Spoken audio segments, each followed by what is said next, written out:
Hello दोस्तों, आप सभी का स्वागत है हमारे YouTube चैनल कविंदर भैया पर। इस वीडियो में हम लोग कक्षा 6 के महान व्यक्तित्व यूपी बोर्ड के पाठ 5 को पढ़ेंगे। इस पाठ का नाम है महाभारत काल के महर्षि। इसके प्रश्न उत्तर को पढ़ेंगे। तो पहला प्रश्न है, महर्षि व्यास का नाम वेद व्यास क्यों पड़ा? इस प्रश्न का उत्तर होगा, व्यास जी ने वेदों को नया स्वरूप दिया, इसलिए उनका नाम वेद व्यास पड़ा। आगे प्रश्न 2 है, व्यास जी ने पुराणों में कौन सी महत्वपूर्ण बातें बताई हैं?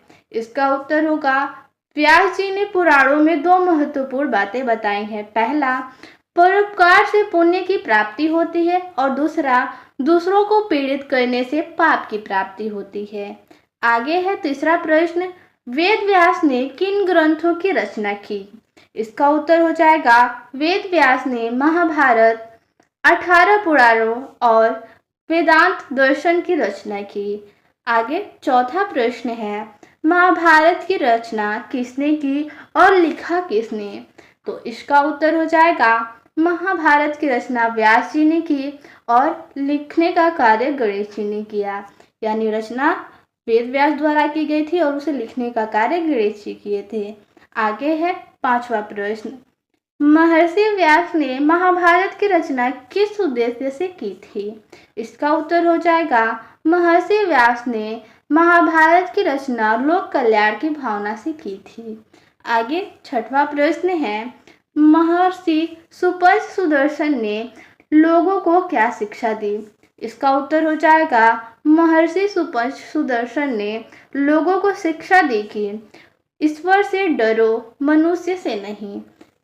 धन, बल, बुद्धि, रूप, सौंदर्य का घमंड मत करो, परोपकार करो, स्वाभिमान की रक्षा करो, भौतिक सुख के साथ आध्यात्मिक सुख का प्रयास भी करो आदि।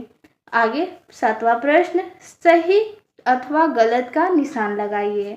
यहाँ पे वाक्य दिए गए हैं, जो वाक्य सही हो उनके आगे सही और जो वाक्य गलत हो उनके आगे गलत का निशान लगाना है।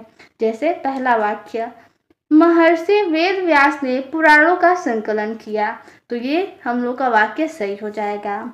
आगे है, महर्षि वेद व्यास का प्रसिद्ध ग्रंथ गीता है, ये गलत हो जाएगा।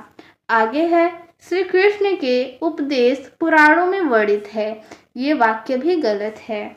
आगे है, महर्षि सुपंच सुदर्शन भक्ति भाव व शांति की खोज में लग गए, ये वाक्य हम लोग का सही हो जाएगा।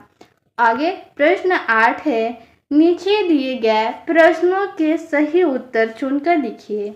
यहाँ पे प्रश्न है, गुरु करुणामय ने सुपंच सुदर्शन को ज्ञान और नीति की शिक्षा दी क्योंकि? यहाँ पे विकल्प दिए गए हैं, कौन सा विकल्प सही होगा? क विकल्प है, वे संत थे। ख, वे गुरु का आदर करते थे। ग, वे भजन पूजा में लगे रहते थे। घ, वे विद्वान थे। तो गुरु करुणामय ने सुपंच सुदर्शन को ज्ञान और नीति की शिक्षा दी क्योंकि वे भजन पूजा में लगे रहते थे। इसका ग विकल्प सही हो जाएगा। तो इस पाठ में इतना ही प्रश्न था। मिलते हैं अगले वीडियो में। धन्यवाद।